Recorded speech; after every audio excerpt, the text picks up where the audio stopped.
साहिबा हैं, मेरी कल उनसे बात हुई थी, उनसे भी राब्ता होगा और उन मंसूबों पे आगे जो है प्रोग्रेस ज़रूर होगी। मैं उन मंसूबों का आपको बताता चलूँ जो सूबाई हुकूमत जो है इंशाअल्लाह ताला आने वाले दिनों में महीनों में उन पे काम शुरू हो जाएगा। उसमें एक तो सियालकोट में रिंग रोड है और वो रिंग रोड जो है इंशाअल्लाह ताला Wazirabad road, Daska road, Eminabad road और पसरूर रोड, इन 4 सड़कों को आपस में लिंक करेगी। दूसरा मंसूबा जो है वो वफाकी हुकूमत के सुपुर्द मैंने किया हुआ है। कल भी मेरी शहबाज शरीफ साहब से, वज़ीर आज़म से बात हुई थी।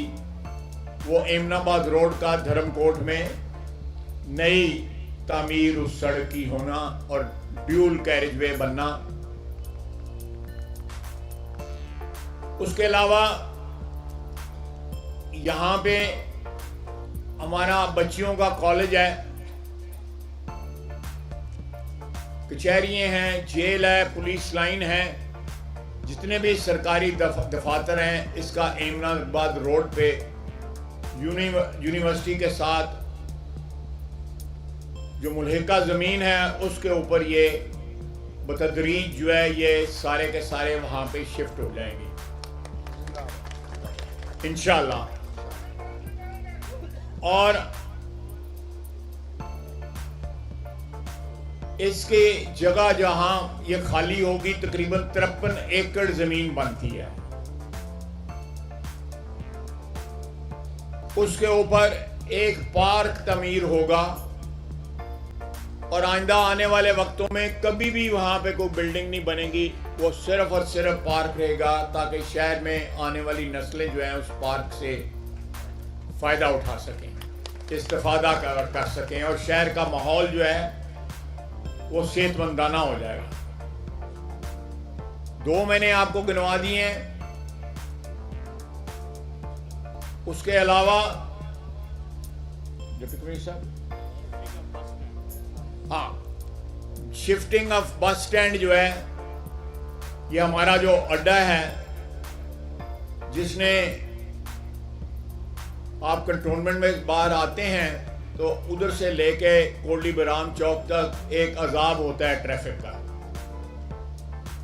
ये भी यहाँ से शिफ्ट हो जाएगा। ये पहले 2 मंसूबे जो थे वो खासे खर्चे वाले हैं, तकरीबन 16-17 अरब रुपया उन पे खर्च होगा, लेकिन ये करोड़ों में ये मंसूबा जो है ये मुकम्मल हो जाएगा बस स्टैंड की शिफ्टिंग का।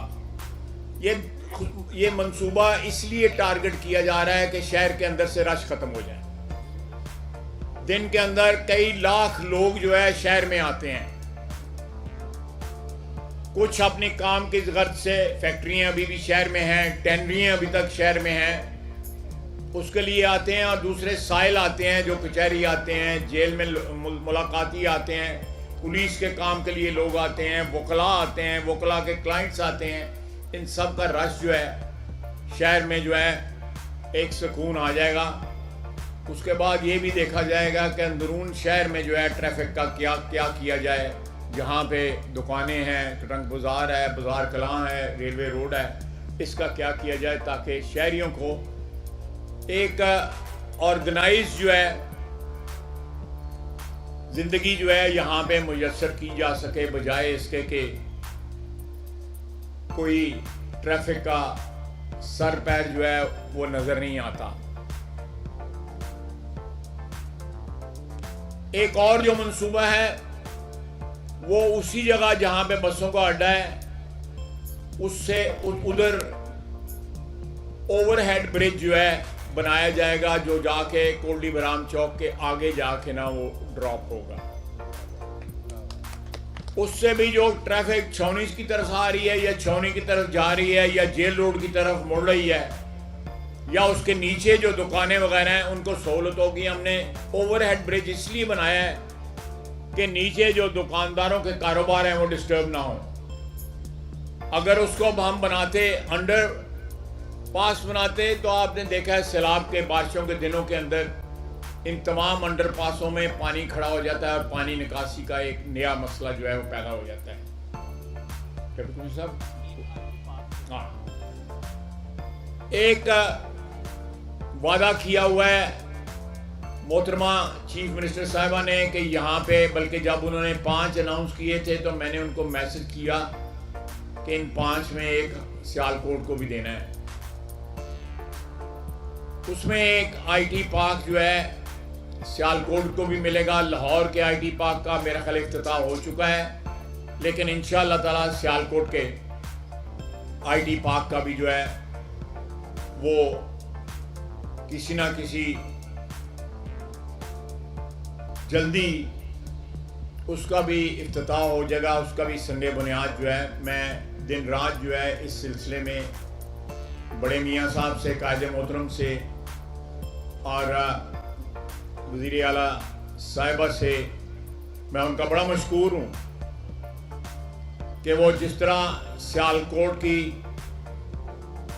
तरक्की पे तवज्जो दे रही हैं, मैं और तमाम शहरी जो है वो बड़े मशहूर हैं। और हम इसके लिए अपनी ज़िले इंतज़ामिया के लिए उनके भी शुक्रगुजार हैं कि उन्होंने प्रोएक्टिवली इन तमाम मंसूबों को जो है इस वक्त उनका पीछा किया जा रहा है।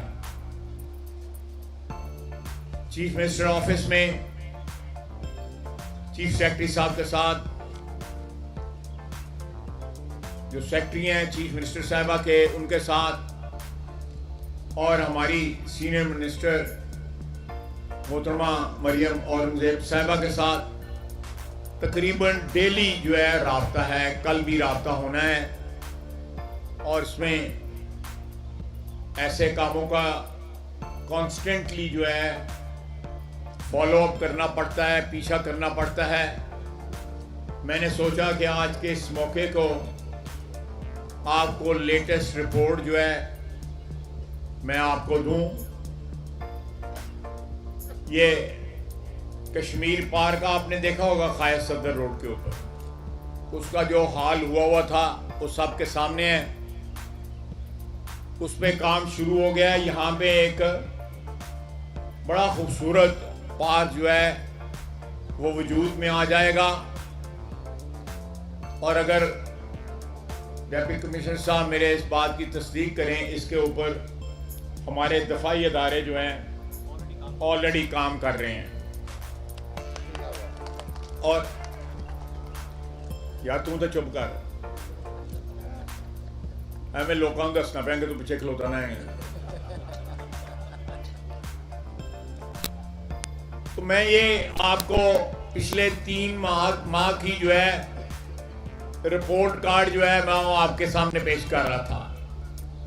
आप लोग हमारे मोहसिन हैं, ख्वातीन जो यहाँ पे बैठी हुई हैं, मर्द हज़रात जो बैठे हुए हैं,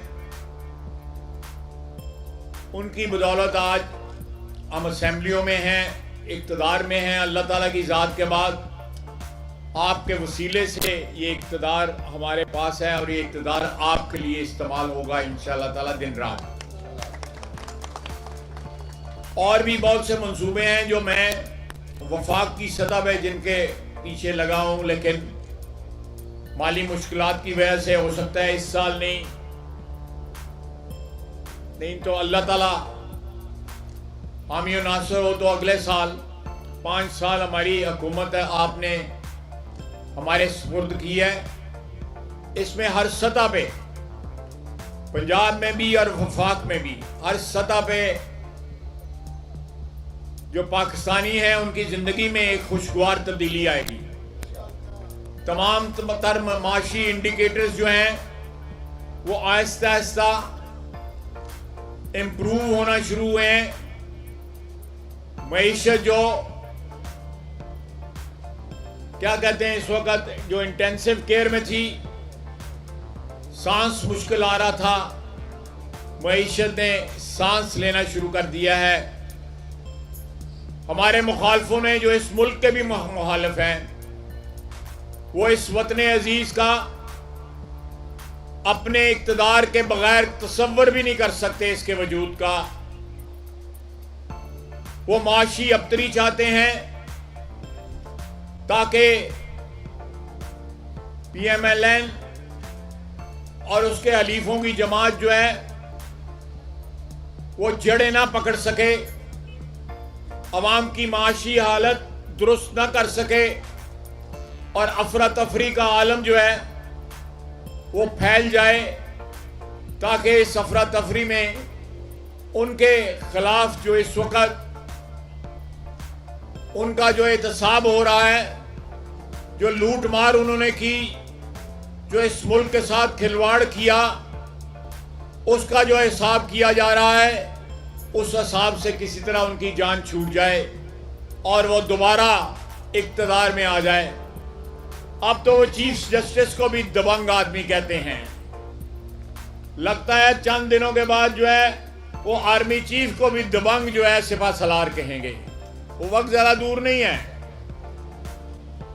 ये अपने इक़्तिदार की हवस में जिस तरह जनरल बाजवा को ताहयात जो है एक्सटेंशन जो है ऑफर कर रहे थे, ये पता नहीं क्या क्या ऑफर करने की, मैं ज्यादा तफसील में नहीं जाता, लेकिन ये बहुत कुछ ऑफर कर सकते हैं। स्वाय इस मुल्क की सालमियत, इस मुल्क की हिफाजत, इस मुल्क की खुशहाली वो कभी भी ऑफर नहीं करेंगे। आपने 4 साल उनको आजमा के देखा। इस शहर में अगर एक ईंट भी लगी हो उन 4 सालों के अंदर तो मैं अल्फाज वापस लूंगा अपने और माजरत भी करूंगा। इन 3 महीनों के अंदर सड़कें बनी हैं। उससे पहले जो 16 महीने की हमारी हुकूमत थी उसमें भी तब्दीली के असरात जो है आपको नजर आने शुरू हो गए। लेकिन आप इस बात का यकीन रखें कि वो अपने कारकुनों को जो तिफल तसल्लियां दे रहे हैं वो सिर्फ तिफल तसल्लियां ही हैं। इस मुल्क में एक पायदार, एक मजबूत माशी निज़ाम की, सेहत के और तालीमी निज़ाम की बुनियाद रखी गई है और पंजाब में एक नई नस्ल जो है उसकी क़यादत कर रही है। हमें उम्मीदें हैं, उम्मीदें वासिक है कि ना सिर्फ पंजाब का बल्कि इस मुल्क का मुस्तकबिल जो है वो ऐसे हाथों में मुंतकिल हो रहा है और मरियम नवाज की क़यादत में एक नई नस्ल जो है लीडरशिप की वो जन्म लेगी और हम इस तसल्ली के साथ, इस इत्मीनान के साथ कि हमारा जो 35 साल या 40 साल का जो मेहनत थी, बावजूद इस बात के कि आना जाना लगा रहा साजिशों की वजह से, वो महफूज हाथों में है और ये खिदमत का सफर इंशाअल्लाह ताला जारी और सारी रहेगा। वमा अलैना इल्लल बलाग। बहुत बहुत शुक्रिया। मज़ीद हालात हाज़रा से बाखबर रहने के लिए हमारे चैनल iPoint TV को सब्सक्राइब करें।